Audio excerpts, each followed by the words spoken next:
بالله من الشيطان الرجيم.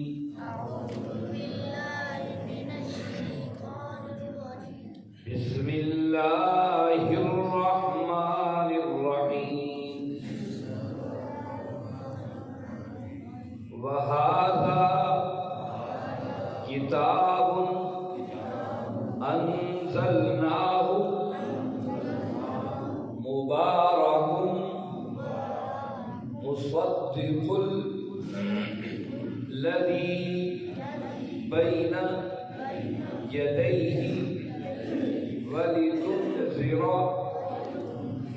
أم القرى ومن حولها والذين يؤمنون بالآخرة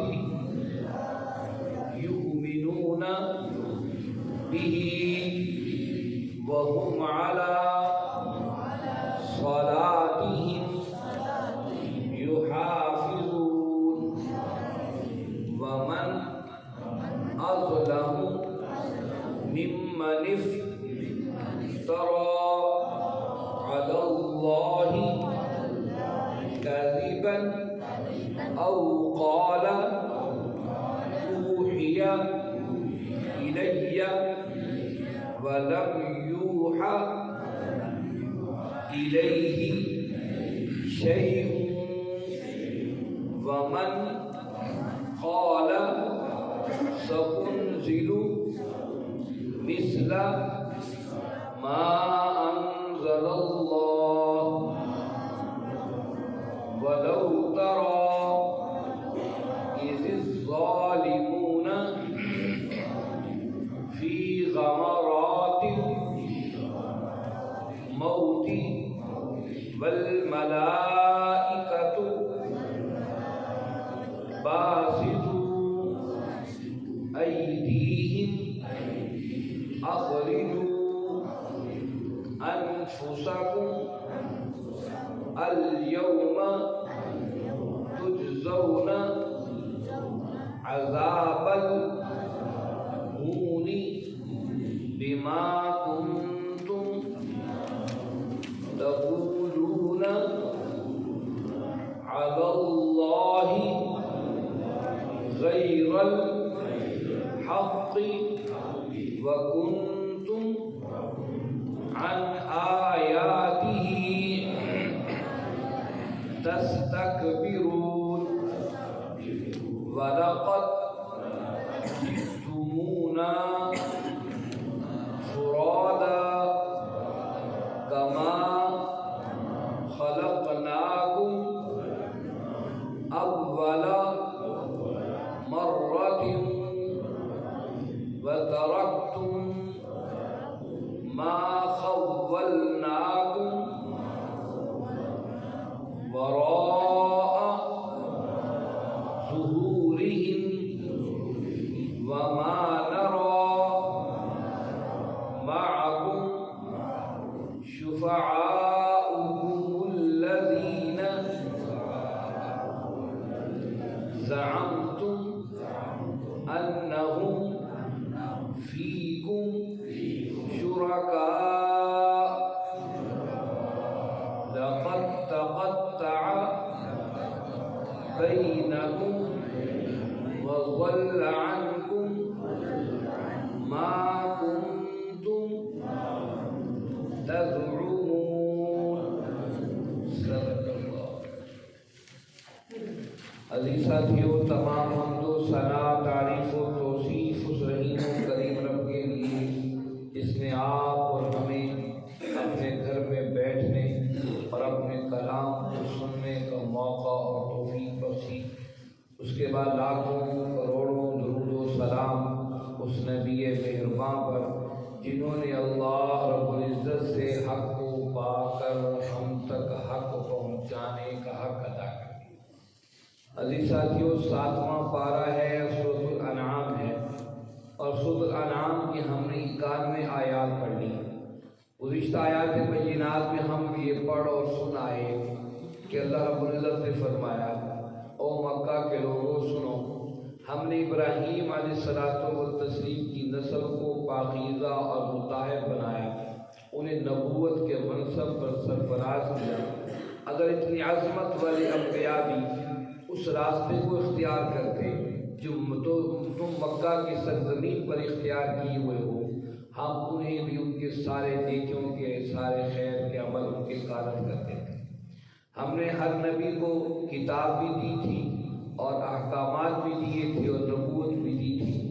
اگر تم اس کے انکار کرو گے تو ہم نے اور بہت سے لوگوں کو اس کام کے لیے چن لیا ہے جو اس دعوت کو قبول کریں گے۔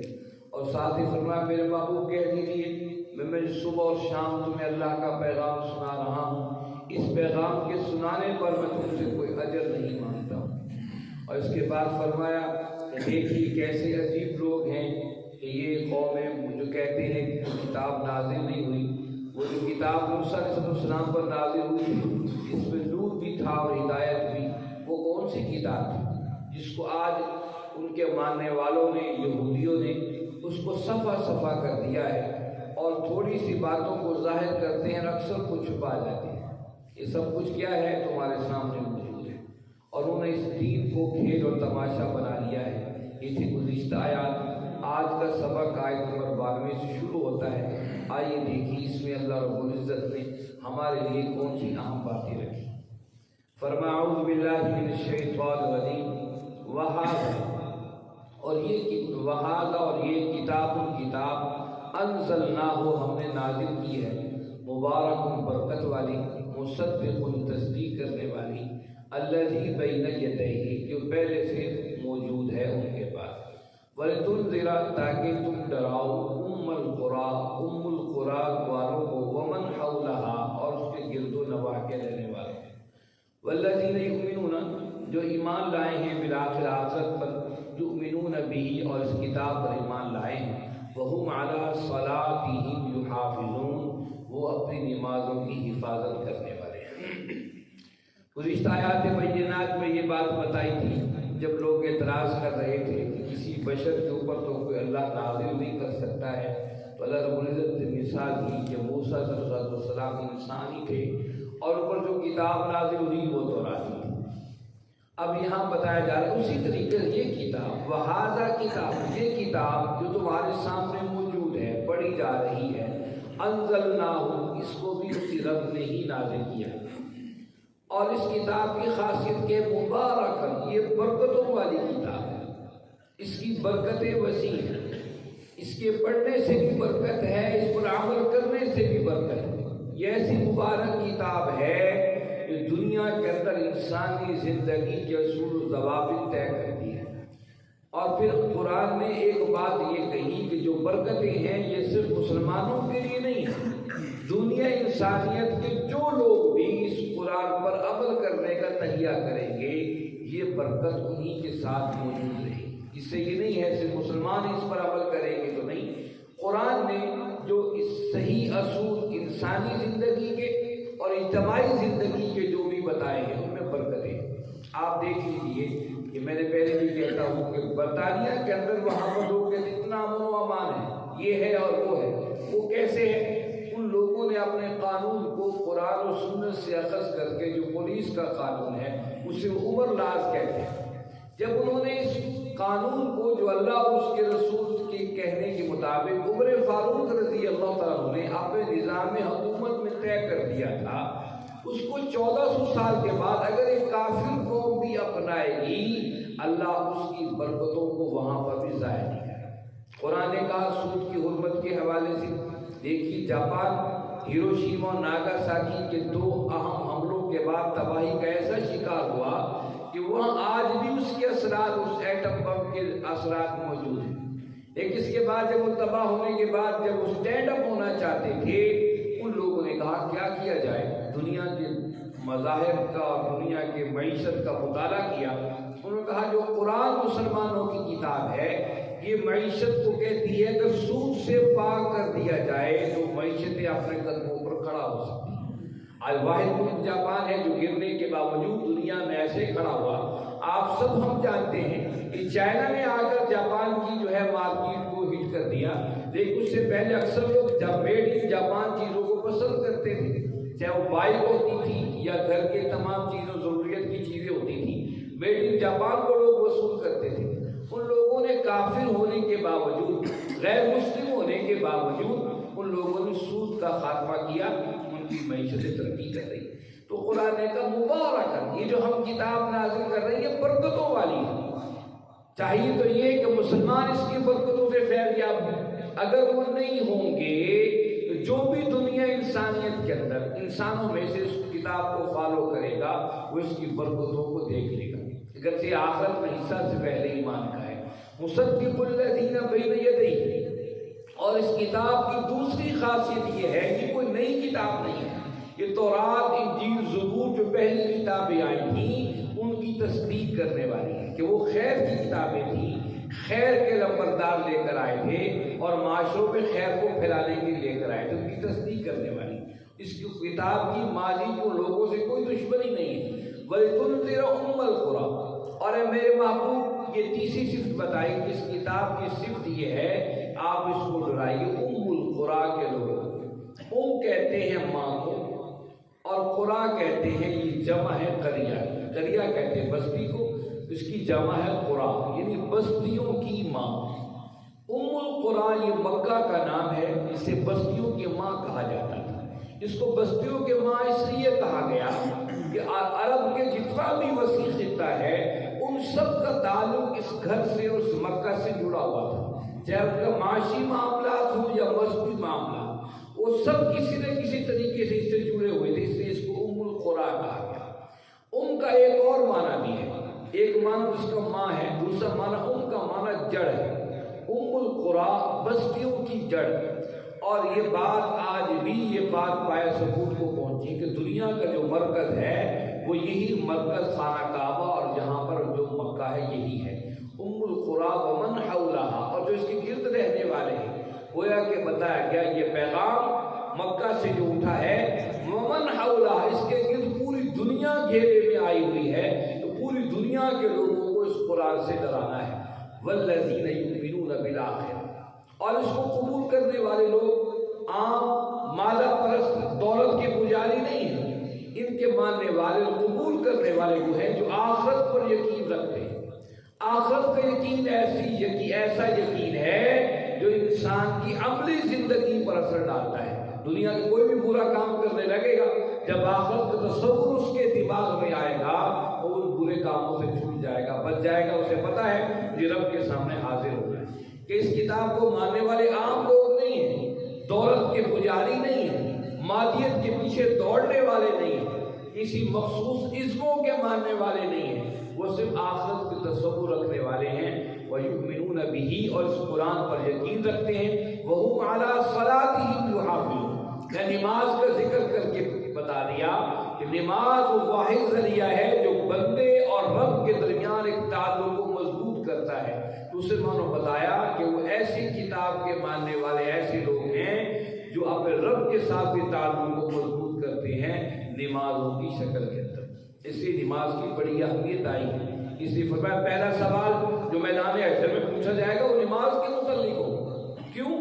نماز ایک ایسا ربط ہے جو بندے اور رب کے درمیان تعلق کو قائم رکھتا ہے۔ اس لیے نماز کی پابندی کے بارے میں کہا گیا 7 سال کا بچہ ہو اسے نماز کی طرف لے جاؤ، مسجد لے جاؤ، اپنے ساتھ لے جاؤ۔ جب 10 سال کا ہو جائے پھر اسے مار کے پڑھاؤ۔ امام حنیفہ رحمۃ اللہ علیہ فرماتے ہیں اگر اس کے بعد بھی نماز نہ پڑھے تو اسے جیل میں بند کر دیا جائے جب تک وہ توبہ نہ کر لے۔ اور بعض ائمہ اس طرف گئے ہیں کہ بے نمازی کو قتل کر دیا جائے، کہ بے نمازی کی وجہ سے معاشروں کے اندر بے نمازی اور بے خوفی پھیلتی چلی جائے گی۔ آج ہم نمازوں کو یہ اہمیت ہی نہیں دیتے۔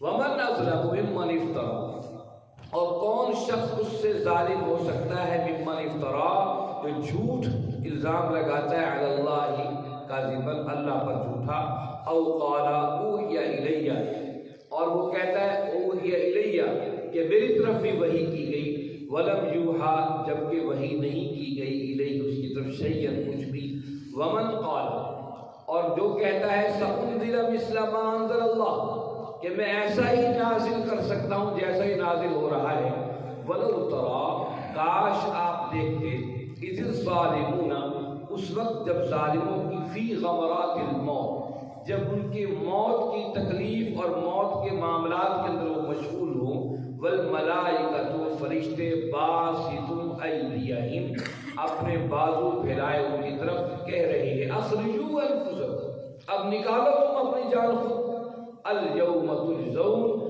آج کے دن تمہیں بدلہ دیا جائے گا، عذاب الہون، ذلت امیز عذاب کا، بما کنتم تقولون، جو تم کہتے رہے، علی اللہ، اللہ پر، غیر الحق، جھوٹ، وکنتم، اور تم تھے، عن آیاتہ، اس کی آیات سے تستکبرون، تکبر کرتے اور غرور کرتے۔ اس آیت میں اللہ رب العزت نے اہم بات بتا دی کہ کیا کیفیتیں۔ جب قرآن نازل ہو رہا تھا تو ٹھٹا مذاق کے طور پہ بعض لوگ کہتے ہیں ہم پر بھی وحی آ رہی ہے، تو اللہ رب العزت فرمایا کیسے عجیب لوگ ہیں، اس کا مذاق اڑا رہے ہیں، ہم پر بھی وحی آ رہی ہے۔ تو اللہ نے فرمایا کوئی سب سے بڑا ظالم کون ہو سکتا ہے جو اللہ پر جھوٹا الزام لگائے، کہے مجھ پر وحی آ رہی ہے، وَلَمْ يُوحَىٰ إِلَيْهِ شَيْئًا، جب اس پر وحی نہ آ رہی ہے۔ اور پھر بعض لوگ کہتے ہیں اچھا اس قرآن جیسا ہم بھی اتار سکتے ہیں۔ اللہ نے فرمایا ٹھیک ہے اتار سکتے ہو، لاؤ۔ عرب کے لوگ عربی زبان کے فصیح و بلیغ انسان تھے، ان کی فصاحت و بلاغت کے کیا کہنے ہیں، اور قرآن نے اس دور کے اندر جو سب سے بڑا چیلنج کیا وہ یہی کہا کہ دیکھو تم عربی کے ماہر ترین لوگ ہو، سمجھدار ہو، تمہاری گھٹیوں کے اندر یہ زبان ہے، اور تم فی البدیہہ اشعار کہہ دیا کرتے تھے۔ عرب کے لوگ اتنے ذہین تھے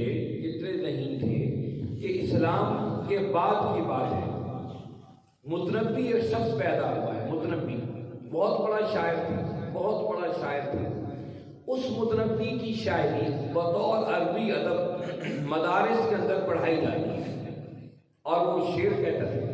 عجیب اتفاق یہ ہے، متنبی کا مطلب یہ ہے جھوٹی نبوت کا دعویٰ کرنے والا۔ اس متنبی نے جھوٹی نبوت کا دعویٰ کیا تھا، لوگ اس کا اصل نام بھول گئے اور آج تک اسے متنبی کے نام سے یاد کرتے، جھوٹی نبوت کا دعویٰ کرتے۔ ایسا فصیح و بلیغ تھا، ایسا فصاحت و بلاغت شعر کہتا تھا کہ لوگ اسے پوچھتے تھے تم اپنے نبی کہتے ہو تو بتاؤ، وہ کہتے تھے میرے اشعار ہی میری وحی ہیں، میں کسی بات پر، کسی موضوع پر، کسی بھی لمحے کچھ بھی کہہ سکتا ہوں، تم کوئی بھی لفظ بول کے دیکھو۔ وہ اتنا بڑا واقعی شاعر تھا، وہ کبھی کسی چیز کو اچانک سامنے دے کر پھر بدیع اشعار کا کہا کرتا تھا، اور کہتا تھا کہ یہ جو میری شاعری ہے یہی میری وحی ہے اور میری نبوت کی نعوذ باللہ استغفر اللہ دلیل ہے۔ تو کہنے کی بات یہ عرب ایسے فصیح و بلیغ تھے کہ عرب کی فصاحت و بلاغت کا اندازہ اس بات سے لگا دیجیے کہ میدان عرفات کے اندر جو اہم حج کا جو ہے وہ میدان ہے، یہاں پر عرب کے لوگ اکٹھے ہوتے تھے اور اپنی شاعری کو، اپنی نثر کو سنایا کرتے تھے، اور اس کی نثر اس سال سب سے بڑی ہوتی تھی اور شاعری سب سے کمال ہوتی تھی، باقی شعراء اور اہل نثر اس کے سامنے سجدہ ریز ہو جایا کرتے۔ اس موقع پر جب قرآن اترا، کہا لاؤ بھائی کوئی ایک آیت بنا کے لے آؤ، کوئی ایک سورت بنا کے لے کر آؤ۔ یہ دعویٰ قرآن کا جب سے لے کر آج تک موجود ہے، جب دنیا جدید ٹیکنالوجی کے ساتھ موجود ہے، آج بھی اس قرآن کے مقابل کوئی بھی شخص لے کر نہیں آیا۔ پھر اللہ نے فرمایا فَلَوْ تَرَىٰ إِذِ الظَّالِمُونَ فِي غَمَرَاتِ الْمَوْتِ، اگر آپ لوگ ان کو دیکھ لیں، ان ظالموں کو، جب ان کی روح قبض ہو رہی ہو، جب موت کی تکلیفوں میں غوطے کھا رہے ہوں، وَالْمَلَائِكَةُ بَاسِطُو أَيْدِيهِمْ، تو یہ جو فرشتے ہیں وہ بھی اِزراءِ مذاق اپنے ہاتھوں کی طرف کر کے کہتے ہیں آدھی جان نکال کر اخرجوا انفسکم، اب پھڑک رہے ہو، اب باقی جان تم خود نکال کے دکھاؤ، تو تم دنیا کے اندر بڑے اپنے آپ کو سمجھتے ہو، اليوم تجزون عذاب الہون، اب وقت آ گیا ہے تمہیں ذلت امیز عذاب سے دو چار کر دیا جائے، بما کنتم تقولون علی اللہ غیر الحق، جو تم ساری زندگی اپنے رب کے اوپر جھوٹ باندھتے رہے ہو اور جو ہے کذب کرتے رہے ہو، وَكُنْتُمْ عَنْ آیَاتِهِ تَسْتَكْبِرُونَ، اور تم اس کی آیات سے تکبر کرتے رہے۔ دیکھیے یہ حکم تو کفار کے لیے ہے، لیکن قرآن قیامت تک کے لیے انسانوں اور اس امت کے لیے، یہ ہمیں جو قرآن بتا رہا ہے کہ آیات کے مقابلے میں تکبر مت کیجیے۔ آیات یہ ہیں جب آیات آ جائیں فوراً جھک جائیں، یہی صحابہ کا طریقہ زندگی تھا، جب قرآن کا حکم آ جاتا آمنا مصدق اسی پر جھک جایا کرتے تھے، اور اس پر اپنی دلیلیں نہیں دیا کرتے تھے۔ اور صحابہ فرماتے تھے قرآن کے حکم کو مقابلے میں بھی دلائل دینا یہی تستکبرون تکبر کی نشانی ہے، جس کے بارے میں قرآن نے کہا ان کو ذلت اب عذاب دیا جائے۔ وَلَقَدْ جِئْتُمُونَا فُرَادًا، اور یہاں اللہ رب العزت نے بڑی زبردست بات بتائی ہے، وَلَقَدْ، اور یقیناً، جِئْتُمُونَا، تمہیں آنا ہے، فُرَادًا، انفرادی طور پر، کما خلقناکم، جیسا کہ ہم نے تمہیں پیدا کیا، اول مرۃ، پہلی دفعہ، وترکتم، اور تمہیں چھوڑ کر آنا ہے، ما خولناکم، جو ہم نے تمہیں خول دیے تھے، وراء ظہورکم، اپنے پیچھے، وما نرا معکم، اور تم نہیں دیکھتے اپنے ساتھ، شفاءکم، ان سفارشیوں کو، الذین زعمتم، جن پر تم گمان کرتے تھے، انہم فیکم شرکاء، وہ آج ہمارے اس معاملے میں شریک ہو کر ہمیں بچا لیں گے۔ لقد تقطع بینکم، ہم نے قطع کر دیا ہے، تعلق کو توڑ دیا ہے، بینکم، ان کے درمیان اور تمہارے درمیان، وضل عنکم، اور بھٹکا دیا ہے ان کو تم سے ان کو، ما کنتم تزعمون، جن پر تم زعم کرتے تھے یہ ہمارے کام آئے۔ اس آیت میں اللہ رب العزت نے بڑی اہم بات بتائی، تو میں دیکھو تم انفرادی طور پر پیدا ہوئے، ہر شخص جو پیدا ہوتا ہے انفرادی طور پر، تو اسی طریقے سے رب کے سامنے بھی انفرادی طور پہ جانا ہے۔ لیکن یہاں ایک اور بات کی طرف اشارہ کیا کہ خلقناکم اول مرہ، جیسے تمہیں پہلی دفعہ پیدا کیا گیا تھا، گویا کہ انسان ایک دفعہ پہلے پیدا ہو چکا ہے۔ اس پر بڑے لوگوں نے عجیب و غریب فلسفے بیان کیے ہیں، انسان پہلے پیدا ہو گیا تھا، یہ دوبارہ اس کی زندگی ہے، یہ ہے وہ ہے، لیکن قرآن نے ایک زندگی کے بارے میں بتایا، جب یہ انسان پیدا ہوا، اس کے پیدائش سے پہلے اللہ نے سب انسانوں کی روحوں کو پیدا کیا تھا، اور ساری روحوں کو پیدا کر کے ان سے ایک وعدہ لیا، الستو بربکم، کیا میں تمہارا رب نہیں ہوں؟ اور آپ اور ہم سب کی روحوں نے اقرار کیا تھا، بلا، کیوں نہیں، تو ہی ہمارا رب ہے۔ لیکن آج ہم میں سے وہ عہد کسی کو یاد نہیں ہے، لیکن وہ جب پیدا کیا گیا اس میں کوئی روح کسی کے نہ باپ تھی، نہ کسی کا بیٹا تھا، نہ کسی کی بیوی تھی، نہ کسی کی بیٹی تھی، ہر روح کو انفرادی شکل میں پیدا کیا گیا۔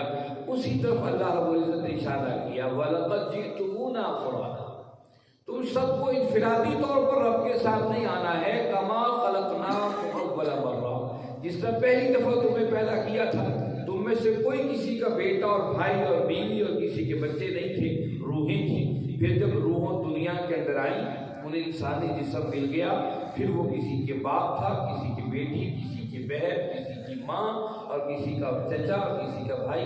کہا وَتَرَکْتُم مَا خَوَّلْنَاكُمْ، وہ جو تمہیں خول پہنائے گئے، وہ خول کیا تھا؟ ایک جسم کے اوپر، ہڈیوں کے اوپر جسم کا خول، پھر یہ خول ایسا ہی نہیں تھا، اس کے اوپر پھر کپڑوں کا خول، پھر رشتہ داریوں کا خول، پھر مادیت اور پیسے اور دولت کا خول، یہ سارے خول تمہیں وراء ظہورکم، اپنے پیچھے چھوڑ کر آنے ہیں۔ یہ دوبارہ جب پیدا ہوگے اللہ کے سامنے حاضر ہوگے، یہ ساری چیزیں وہاں یاد نہیں ہوگا کسی کو میں کس کا باپ اور کس کا بیٹا ہوں، اگرچہ وہ پہچان کرے گا یہ میرا باپ ہے، یہ میرا بھائی ہے، یہ میرا بیٹا ہے، لیکن وہاں پر کیفیت یہ ہوگی کہ سب انسان بھول جائے گا، ہر شخص کو اپنی پڑی ہوگی۔ اسی کی طرف اشارہ کیا، وراء ظہورہم، وہ سب پیچھے چھوڑ کر آ جائے گا۔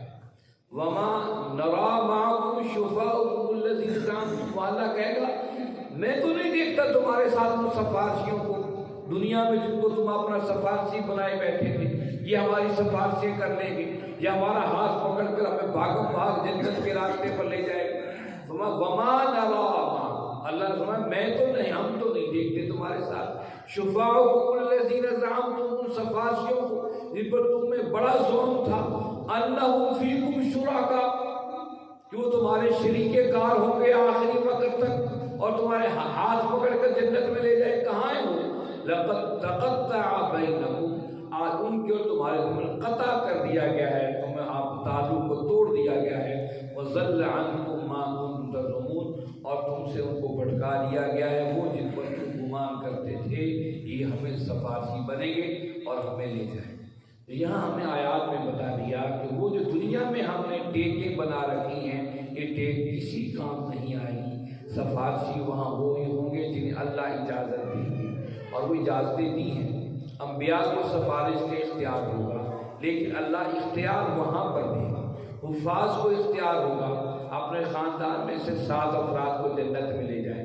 اسے شہداء کو اختیار دیا گیا جنہوں نے اپنی جان کا خون کا آخری قطرہ بھی اپنے رب کی رضا کے لیے بہا دیا کہ وہ 70 افراد کی بخشش کرا کر جنت میں لے جائیں گے.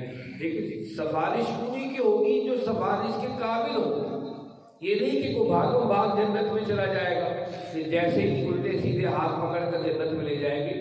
اس کے لیے بھی پاس مارکس بھی ہونا ضروری ہے. کم از کم 33% تو ہمارے نمبر ہو ہی صحیح. کچھ نہ کچھ تو ہم نے اللہ اور اس کے رسول کے لیے کیا ہی ہو اپنے زندگی میں، تاکہ وہاں پر ہم سفارش کی امید رکھیں. تو یہاں ان سفارشوں کا تذکرہ ہو رہا ہے جنہیں اللہ کے ساتھ شریک کر دیا جاتا ہے کہ یہ اللہ کے ساتھ اللہ ہیں، ہماری مدد کرنے والے، ہمیں رزق دینے والے. اسی طریقے یہ ہستیاں اور یہ شخصیات بھی ہمارے اس قسم کی ہیلپ کو مدد کر سکتی ہیں. ان کے بارے میں فرمایا وَضَلَّ عَنْكُمْ مَا كُنْتُمْ تَزْعُمُونَ. اس دن وہ ان سے بھٹک جائیں گے، دور کر دیے جائیں گے جن پر وہ گمان کیا کرتے تھے. میرے بھائیوں، سب سے اہم بات آج کے سبق میں ہم نے پڑھی کہ ہم نے انفرادی طور پر اللہ کے سامنے حاضر ہونا ہے. دیکھیے آج بھی اس دنیا کے اندر اگر کسی شخص کو کورٹ کے اندر طلب کر لیا جائے یا تھانے میں انفرادی طور پر سمن جاری کر کے بلا لیا جائے، ذرا انسان کی کیفیت کا اندازہ لگائیے. وہ سوچتا رہتا ہے کہ مجھ سے پتہ نہیں کیا جرم ہو گیا، تھانے والوں نے مجھے انفرادی طور پر طلب کیا ہے یا عدالت نے طلب کیا ہے. اسی سوچ میں وہ کھلا رہتا ہے. تو ہم سارے اعمال کے ساتھ جب کائنات کے بادشاہ اور مالک کے سامنے انفرادی حیثیت سے جائیں گے، ہم کسی باپ اور بیٹے اور بھائی کی سفارش کے ساتھ نہیں، پہلی دفعہ ہم نے ذاتی بنیاد پر رب کے سامنے جانا ہے، پھر اللہ کی مرضی ہوگی. ہمارے ساتھ جو معاملہ فرمائے اتنا سخت معاملہ ہوگا، لیکن اس معاملے سے پہلے اگر ہم اللہ اور اس کے رسول کے لیے کوئی کام خیر کے کیے ہوں گے، ہمارے بخشش کے راستے ہوں گے. اس لیے میرے بھائیوں، اللہ اور اس کے رسول کی رضا کے لیے کوئی کام کیا کیجیے. دن بھر رات کو سوتے ہوئے بستر پر سوچا کیجیے کوئی کام آج زندگی میں ایسا بھی میں نے کیا خالص اللہ اور اس کے رسول کی رضا کے لیے ہو. اور اگر کوئی کیا ہے کام ہماری سمجھ میں آ جائے، سمجھیے کہ ہم اللہ کے ہاں کامیاب کامران ہیں. اللہ رب العزت سے دعا ہے اللہ رب العزت آپ اور ہم سب کو سمجھنے، اس پر عمل کرنے کی توفیق عطا فرمائیں. وآخر دعوانا الحمد للہ رب العالمین والصلاۃ والسلام علی